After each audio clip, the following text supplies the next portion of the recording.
నమస్కారం ఘంటారావానికి స్వాగతం. ముందుగా ప్రధానాంశాలు. మీడియా సమక్షంలోనే ట్రంప్ జెలెన్స్కీ మాటల తూటాలు. అమెరికా శ్వేత సౌధంలో రష్యా యుద్ధంపై పరస్పర విమర్శలు. ఎస్ఎల్బీసీ సొరంగంలో 8 మంది కోసం ముమ్మరంగా గాలింపు.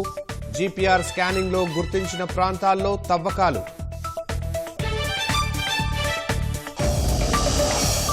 సజ్జల దర్శకత్వంలోనే తిట్ల దండకమన్న పోసాని. కుట్రపూరితంగానే విద్వేష వ్యాఖ్యలు చేసినట్లు అంగీకారం.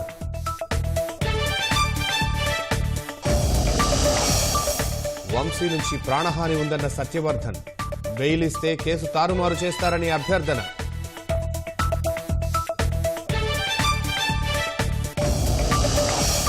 ఉత్తరాఖండ్లో మంచు చర్యలు విరిగిన ఘటనలో 33 మంది సురక్షితం. మరో 22 మంది కోసం శ్రమిస్తున్న సహాయక సిబ్బంది.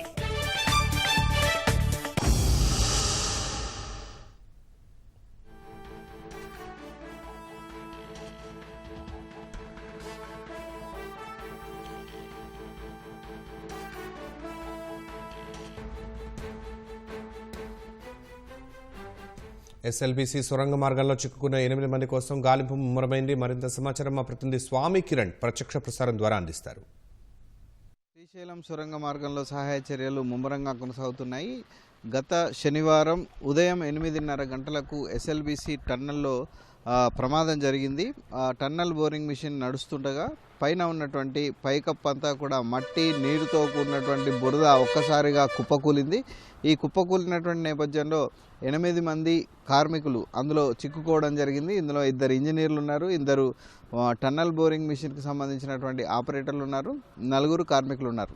వీరంతా కూడా సొరంగ మార్గంలో చిక్కుకొని పోయి వారం గడిచిపోయింది. ఇది 8వ రోజు. ఈ 8వ రోజు వరకు కూడా ఇప్పటికీ వారి జాడ మాత్రం తెలియలేదు. వారి జాడను కనిపెట్టడానికి సహాయ చర్యలు ముమ్మరంగా కొనసాగుతున్నాయి. 14 కిలోమీటర్ల టన్నెల్లో ప్రమాదం 14వ కిలోమీటర్ మైలురాయి వద్ద జరిగింది. అయితే అక్కడికి చేరుకోవడానికి ఈ వారం రోజుల పాటు కూడా సహాయ చర్యలు ముమ్మరం చేశారు. ప్రమాదం జరిగినప్పుడు టీబీఎం మిషన్ అనేది 2 ముక్కలైంది. ఒక 2 భాగాల్లో మొదటిది టన్నల్ బోరింగ్ మిషన్ సంబంధించినటువంటి ముందు భాగం 14 కిలోమీటర్ రాయి వద్ద మట్టిలో కూరుకుపోయింది. తర్వాత రెండవ భాగం అంటే వెనక భాగం అంతా కూడా ముందుకు వచ్చింది, అంటే వెనుకకు కొట్టుకొని వచ్చింది. సుమారు ఒక 1/2 కిలోమీటర్ వరకు కొట్టుకొని వచ్చింది. దానికి సంబంధించినటువంటి దెబ్బతిన్నటువంటి అవశేషాలన్నీ కూడా ఈ 500 మీటర్ల పరిధిలో మొత్తం కుప్పలుగా ఎక్కడికక్కడ చిన్న భిన్నమై పడి ఉన్నాయి. అయితే ప్రస్తుతం టీబీఎం ముందు భాగానికి చేరుకోవడానికి అన్ని రకాల చర్యలు పూర్తి చేశారు, అక్కడికి చేరుకున్నారు. అయితే మృతదేహాలను గుర్తించడానికి అక్కడ ఉన్నటువంటి పూడిక అనేది ప్రధాన ప్రతిబంధకంగా మారింది. ఎక్కడున్నాయో తెలియని పరిస్థితి ఉంది.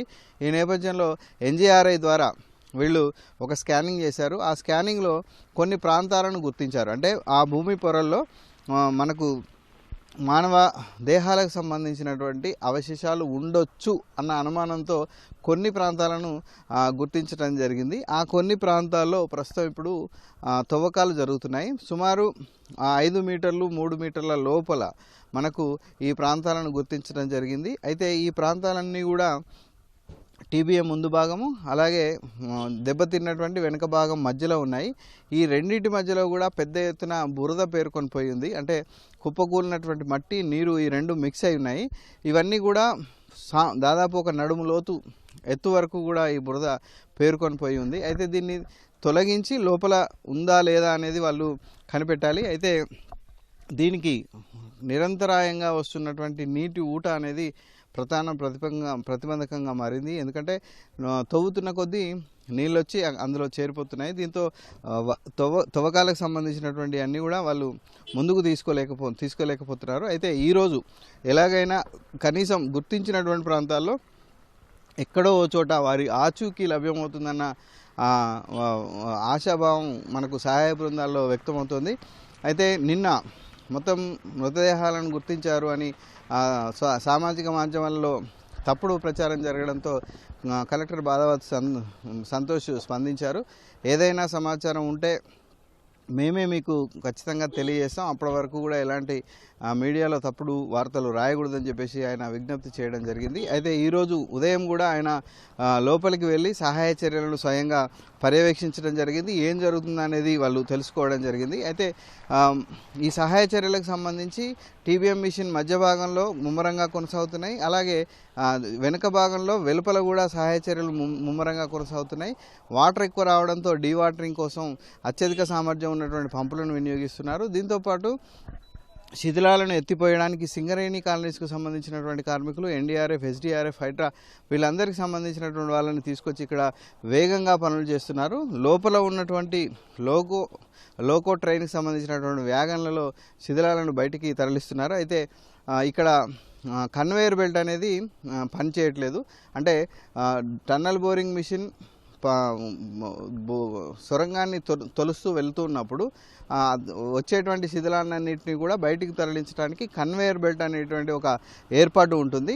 ఈ శిథిలాలన్నింటినీ ఆ బెల్ట్ మీద వేస్తే నేరుగా అవి సొరంగ మార్గం నుంచి బయటికి వెళ్ళి అక్కడ పడిపోతాయి. ఆ కన్వేయర్ బెల్ట్కు సంబంధించి ఆ కన్వేయర్ బెల్ట్ ప్రమాదంలో దెబ్బతిన్నది. అది ఇప్పటివరకు పనిచేయట్లేదు. సో దాన్ని పునరుద్ధరిస్తే లోపల ఉన్నటువంటి బురదను కానీ, మట్టిని కానీ, ఇతర శిథిలాలను కానీ వెంటనే ఆ కన్వేయర్ బెల్ట్ ద్వారా బయటికి తరలించవచ్చు అని చెప్పేసి సింగరేణి కాలనీస్ వాళ్ళు చెప్తున్నారు. అంటే వాళ్ళ మైండ్స్లో ఇదంతా కూడా కామన్గా జరిగేటువంటి థింగ్ కాబట్టి వాళ్ళు అది కనుక అందుబాటులోకి వస్తే ఆ 2 టీబీఎం భాగాల మధ్య ఉన్నటువంటి దాన్ని వేగంగా తరలిస్తే ఈ ఎన్జీఆర్ఐ గుర్తించినటువంటి స్పాట్లలో గల్లంతైన వాళ్ళు కనిపిస్తారా లేదా అనేది ఒక స్పష్టత వచ్చేటువంటి అవకాశం ఉంది. ఈ మేరకు అధికారులు దాని మీదనే ప్రస్తుతం కాన్సన్ట్రేషన్ చేశారు. సైమల్టేనియస్గా ఇటువైపు కూడా సహాయక చర్యలు ముమ్మరంగా కొనసాగుతున్నాయి. ఈరోజు ఏదైనా మంచి రిజల్ట్ వస్తుందని చెప్పేసి వాళ్ళ ఆచూకీ కనుక్కుంటామని చెప్పేసి అధికారులు కూడా కొంత ధీమా వ్యక్తమవుతోంది. కానీ ఎన్ని రోజులు పడుతుంది అనేది వాళ్ళు స్పష్టంగా చెప్పలేని పరిస్థితి ఉంది. ఈ సహాయక చర్యలు అయితే కొనసాగుతున్నాయి. ఇది సొరంగ మార్గంలో ఎస్ఎల్బీసీ టన్నల్ సొరంగ మార్గంలో కొనసాగుతున్నటువంటి సహాయ చర్యల తాజా పరిస్థితి. Vote studio. సమాజంలో వర్గ వైషమ్యాలు రెచ్చగొట్టి రాజకీయ లబ్ధి పొందేందుకు వైసీపీ చేసిన కుట్రలు ఒక్కొక్కటి వెలుగు చూస్తున్నాయి. కులాల మధ్య చిచ్చుపెట్టి గొడవలు సృష్టించడమే గాక మహిళల వ్యక్తిత్వ హననానికి ఏ విధంగా పాల్పడిందో తేటతెల్లమవుతున్నాయి. వైసీపీ అధిష్టానమే స్క్రిప్ట్ ఇచ్చి మరీ ప్రెస్ మీట్లు పెట్టించి ప్రత్యర్థులపై దుమ్మెత్తిపోసింది. ఆ తర్వాత దాన్ని ప్రజల్లోకి తీసుకెళ్లి రెచ్చగొట్టేందుకు వైసీపీ సోషల్ మీడియా విభాగం ఉండనే ఉంది. పోసాని అరెస్టు అనంతరం కోర్టుకు సమర్పించిన నేరాంగీకార పత్రంలో ఇలాంటి విస్తుగొలిపే విషయాలు వెలుగు చూశాయి. వైసీపీ కీలక నేత సజ్జల రామకృష్ణారెడ్డి చెబితేనే తాను ప్రెస్ మీట్ పెట్టి చంద్రబాబు, పవన్, లోకేష్ పై వ్యక్తిగత వ్యాఖ్యలు చేశానని సినీ నటుడు పోసాని కృష్ణమురళి పోలీసులకు వెల్లడించారు. కులాలు, వర్గాల మధ్య వైషమ్యాలు రెచ్చగొట్టి రాజకీయంగా లబ్ధి పొందాలన్న ఉద్దేశంతోనే సజ్జల ఇచ్చిన స్క్రిప్ట్ ప్రకారం తాను ఆనాడు ఆ వ్యాఖ్యలు చేశానని పోలీసులకు ఇచ్చిన వాంగ్మూలంలో తెలిపారు. సినీ నటుడు పోసాని కృష్ణమురళి అరెస్టు సందర్భంగా రైల్వే కోడూరు కోర్టుకు పోలీసులు సమర్పించిన రిమాండ్ రిపోర్టులో ఇలాంటి సంచలన విషయాలు ఉన్నాయి. పోసానిని కోర్టులో ప్రవేశపెట్టడానికి ముందే పోలీసులు సుదీర్ఘంగా విచారించగా ఆయన కీలక విషయాలు వెల్లడించారు. వైసీపీ నేత సజ్జల రామకృష్ణారెడ్డి ఇచ్చిన స్క్రిప్ట్ ప్రకారమే ప్రెస్ మీట్లు, ప్రసంగాల్లో తాను అసభ్య దూషణలు, రెచ్చగొట్టేలా వివాదాస్పద వ్యాఖ్యలు చేశానని పోసాని అంగీకరించారు. తర్వాత వీటిని సజ్జల కుమారుడు, YCP social media convener Sajjala Bhargav Reddy సామాజిక మాధ్యమాల్లో విస్తృత ప్రచారం కల్పించేవారన్నారు. కులాల మధ్య చిచ్చుపెట్టి తద్వారా వైసీపీకి రాజకీయంగా లబ్ధి కలిగించాలనే కుట్రతోనే ప్రెస్ మీట్లలో ఇలాంటి వ్యాఖ్యలు చేసేవాడినన్నారు. అన్నమయ్య జిల్లా ఓబులవారిపల్లె పోలీస్ స్టేషన్లో నమోదైన కేసులో అరెస్టైన పోసాని పోలీసుల ఎదుట నేరాన్ని అంగీకరిస్తూ నేరాంగీకార పత్రంపై సంతకం చేశారు.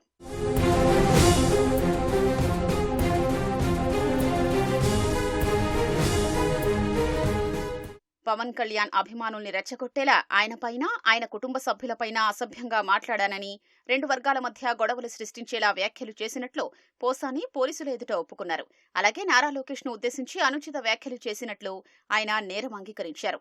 మహిళల్ని సైతం అసభ్య పదజాలంతో దూషించానన్నారు.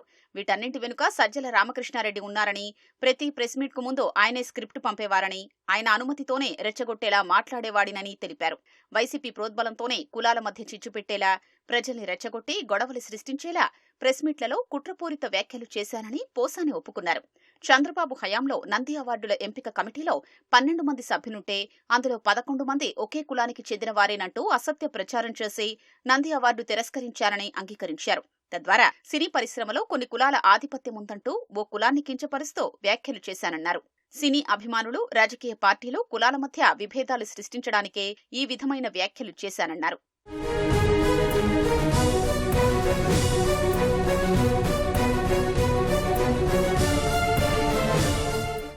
ఏపీఎస్, ఎఫ్టీవీ, టీడీసీ చైర్మన్గా పనిచేసినందుకు ప్రభుత్వం నుంచి నెలకు 3,82,000 గౌరవ వేతనం తీసుకుని కూడా వైసీపీ తరపున వకాల్తా పుచ్చుకుని మాట్లాడినట్లు పోసాని కృష్ణమురళి అంగీకరించారు. ప్రజల్లో హేయమైన భావనలతో పాటు ఒక వర్గం మరొక వర్గంపై శత్రుత్వం పెంచుకునేందుకు తన వ్యాఖ్యలు దోహదం చేస్తాయని తెలిసి మీడియాలో తప్పుగా మాట్లాడానని తెలిపారు. తాను చేసిన నేరాలన్నీ పోసాని కృష్ణమురళి అంగీకరించగా నేరాంగీకార పత్రాన్ని పోలీసులు కోర్టుకు సమర్పించారు. వల్లభనేని వంశీ అనుచరుల నుంచి ప్రాణహాని ఉంది, వారికి బెయిల్ ఇస్తే కిడ్నాప్ చేసి ఇబ్బంది పెట్టే అవకాశం ఉందని సత్యవర్ధన్ కోర్టుకు సమాధానమిచ్చారు. గన్నవరం టీడీపీ కార్యాలయంపై దాడి కేసులో ఫిర్యాదుదారైన తనను అపహరించి బెదిరించి కోర్టులో వారికి అనుకూలంగా వాంగ్మూలం ఇచ్చేలా ఒత్తిడి తెచ్చారని చెప్పారు. ఇప్పుడు వారికి బెయిల్ ఇస్తే ఈ కేసును తారుమారు చేస్తారని కోర్టు దృష్టికి తీసుకెళ్లారు. ఈ మేరకు 15A నోటీసుకు సత్యవర్ధన్ సమాధానమిచ్చారు. దీనిని పోలీసులు ఎస్సీ ఎస్టీ న్యాయాధికారికి సమర్పించారు.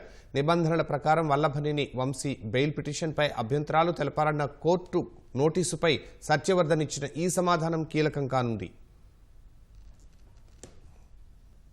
నేటి నుంచి రాష్ట్రంలో అమల్లోకి నూతన మోటారు వాహన చట్టం అమల్లోకి రానుంది. ఈ చట్టంతో జరిమానాలు భారీగా పెరగనున్నాయి. ద్విచక్ర వాహనంపై వెళ్తూ హెల్మెట్ లేకపోతే 1,000 రూపాయల జరిమానా, బైక్ వెనుక కూర్చున్న వ్యక్తికి హెల్మెట్ లేకపోయినా 1,000 రూపాయల జరిమానా కట్టాల్సి వస్తుంది. డ్రైవింగ్ లైసెన్స్ లేకపోతే 10,000 రూపాయలు జరిమానా, వాహనానికి బీమా లేకుంటే 1,000, రెండోసారి దొరికితే 2,000, శబ్దం, పొగ కాలుష్యానికి కారణమైతే 2,000 నుంచి 4,000 రూపాయలు జరిమానా విధిస్తారు. నిషేధిత పార్కింగ్కు 1,500 నుంచి 3,000 వరకు జరిమానా ఉంటుంది. అతి వేగంగా వాహనం నడిపితే 1,000 నుంచి 10,000 వరకు, మైనర్లు డ్రైవింగ్ చేస్తే 1,000 రూపాయలు జరిమానా వేస్తారు. ప్రయాణికులను రవాణా వాహనాల్లో ఎక్కిస్తే మనిషికి 200 చొప్పున జరిమానా చెల్లించాల్సి ఉంటుంది. అంతేకాకుండా మోటారు వెహికల్ నిబంధనలు మరింత కఠినతరం చేశారు.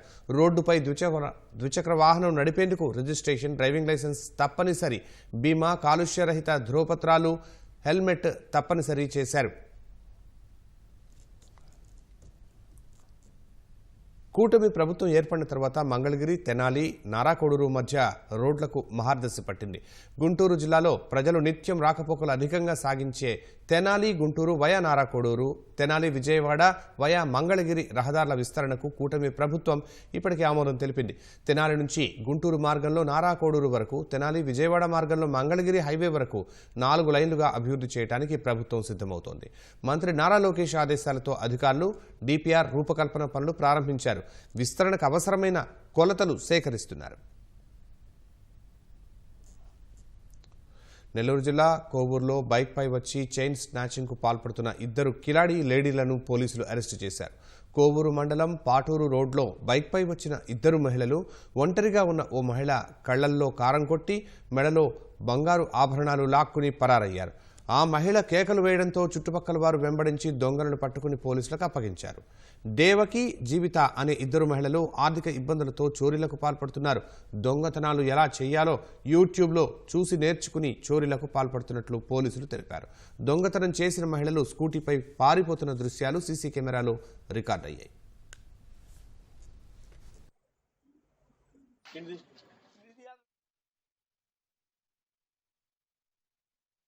సరస్వతి పవర్ వాటాల బదలాయింపు వ్యవహారంలో జగన్ ట్రైబ్యునల్ని తప్పుదో పట్టించే విధంగా వ్యవహరించారు. వాస్తవాలను కప్పిపుచ్చి కుటుంబ వివాదాల పరిష్కారానికి కార్పొరేట్ లాను ఆశ్రయించినట్లు సరస్వతి పవర్ డైరెక్టర్ చాగరి జనార్దన్ రెడ్డి ఆరోపించారు. ఏమాత్రం విచారణ అర్హం కాని జగన్ పిటిషన్లను కొట్టేయాలంటూ ఆయన ఎన్సీఎల్టీని కోరారు. వాస్తవాల్ని కప్పిపుచ్చడం, అసత్యాల్ని అందలమెక్కించడంలో జగన్ను మించిన సిద్ధహస్తుడు మరొకరు లేరని చెప్పొచ్చు. సరస్వతి పవర్ అండ్ ఇండస్ట్రీస్ వాటాల బదలాయింపు వ్యవహారంలోనూ ఆయన ఇదే పంథా కొనసాగించడమే ఇందుకు తాజా నిదర్శనం. జగన్ వాస్తవాల్ని తొక్కిపెట్టారంటూ సరస్వతి పవర్ తరపున అధికృత సంతకందారు డైరెక్టర్ చాగరి జనార్దన్ రెడ్డి జాతీయ కంపెనీ లా ట్రైబ్యునల్ హైదరాబాద్ బెంచ్కు నివేదించారు. సరస్వతి పవర్లో వాటాల్ని విజయమ్మ తన పేరుతో కంపెనీ చట్ట నిబంధనల ప్రకారం బదలాయించారని, దీన్ని బోర్డు ఆమోదించిందన్నారు. జగన్ తన సోదరి షర్మిలతో ఉన్న కుటుంబ వివాదాల పరిష్కారానికి కార్పొరేట్ లాను అడ్డుపెట్టుకుని ట్రైబ్యునల్ను ఆశ్రయించారన్నారు. వాటాదారుల రిజిస్టర్లో పేర్లను మార్చారని, తమ వాటాల్ని పునరుద్ధరించాలంటూ జగన్, భారతిరెడ్డి ట్రైబ్యునల్లో పిటిషన్ దాఖలు చేశారు. ఇందులో మొదటి ప్రతివాదిగా ఉన్న సరస్వతి పవర్ అండ్ ఇండస్ట్రీ తరపున అధికృత సంతకందారుగా, 4వ ప్రతివాది హోదాలో డైరెక్టర్గా ఉన్న చాగరి జనార్దన్ రెడ్డి వేర్వేరుగా కౌంటర్లు దాఖలు చేశారు. జగన్ ఎలాంటి ఆధారాలు లేకుండా ట్రైబ్యునల్ను తప్పుదోవ పట్టించేలా పిటిషన్ దాఖలు చేశారని, చట్ట ప్రకారం ఇది చెల్లుబాటు కాదని ఆయన పిటిషన్లో పేర్కొన్నారు. కుటుంబ వివాదాల పరిష్కారానికి జగన్, భారతి కంపెనీ చట్టంలోని సెక్షన్ 59 అడ్డుపెట్టుకుని ట్రైబ్యునల్ను ఆశ్రయించారన్నారు. ఈ సెక్షన్ కింద వాటాలపై హక్కుల్ని నిర్ణయించలేరని తెలిపారు. జగన్ తన పిటిషన్లో ఆరోపణలన్నీ విజయమ్మ, షర్మిలపైనే చేశారని, వాటికి కంపెనీతో ఎలాంటి సంబంధమూ లేదన్నారు. జగన్ దాఖలు చేసిన పిటిషన్లో చట్ట ప్రక్రియను దుర్వినియోగం చేయడమేనన్నారు. వాటాల బదలాయింపుపై పిటిషనర్లు ఇచ్చిన నోటీసుపై పూర్తి వివరాలతో గతేడాది ఆగస్టులో సమాధానమిచ్చామని తెలిపారు. వాటాల్ని తన పేరుతో బదిలీ చెయ్యాలని విజయమ్మ గతేడాది జూన్ 14న కంపెనీకి లేఖ రాశారని, దీంతోపాటు జగన్, భారతిరెడ్డి 2021లో ఇచ్చిన గిఫ్ట్ డీడ్లను క్లాసిక్ రియాల్టీ నుంచి కొనుగోలు చేసిన వాటా విక్రయ ఒప్పంద పత్రాల వివరాల్ని పంపారని జనార్దన్ రెడ్డి తెలిపారు.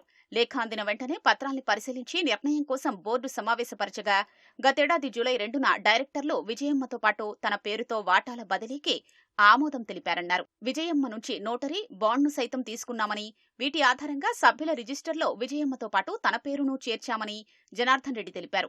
వాటాల బదలాయింపు పారదర్శకంగా జరిగిందని, విజయమ్మ పేరుతో 1,26,14,168 వాటాలు, తన పేరుతో 62,126 వాటాలు ఉన్నాయని వివరించారు. క్లాసిక్ రియాల్టీ నుంచి 62,126 వాటాల్ని 16,77,402 రూపాయలకు కొనుగోలు చేసినట్లు తెలిపారు.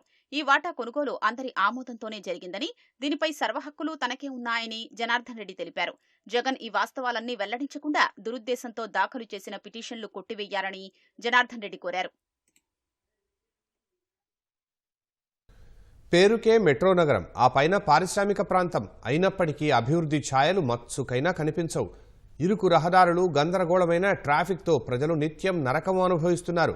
అన్నింటికీ మించి వాయు కాలుష్యంతో ప్రజలు ఉక్కిరిబిక్కిరవుతున్నారు. గత పాలకుల నిర్లక్ష్యానికి సాక్ష్యాలుగా సాగరతీర నగర రహదారులు దర్శనమిస్తున్నాయి. విశాఖలోనే అత్యంత రద్దీ ప్రాంతం గాజువాక. ఒకవైపు స్టీల్ ప్లాంట్, మరోవైపు గంగవరం పోర్టు. రాష్ట్రంలోనే అత్యధిక తలసరి ఆదాయం కలిగిన గాజువాక ప్రాంతంలో జనాభా సైతం అధికంగా ఉంటారు. స్థానికులతో పాటు ఉపాధి కోసం వచ్చిన వారితో గాజువాక పరిసర ప్రాంతాలు కిటకిటలాడిపోతుంటాయి. అయితే సమీపంలోనే గంగవరం పోర్టు ఉండడంతో నిత్యం వందలాదిగా భారీ వాహనాలు రాకపోకలు సాగిస్తున్నాయి. పోర్టు నుంచి వచ్చే వాయు కాలుష్యానికి తోడు నిత్యం లారీల రాకపోకలతో దుమ్ము, ధూళి పెద్ద ఎత్తున పేరుకుపోతోంది. పచ్చని చెట్లు దుమ్ముతో నిండిపోతున్నాయి. ఇంటి తలుపు తీయాలంటేనే భయం వేస్తోందని స్థానికులు వాపోతున్నారు. భారీ వాహనాల రాకపోకలతో జనం బెంబేలెత్తిపోతున్నారు.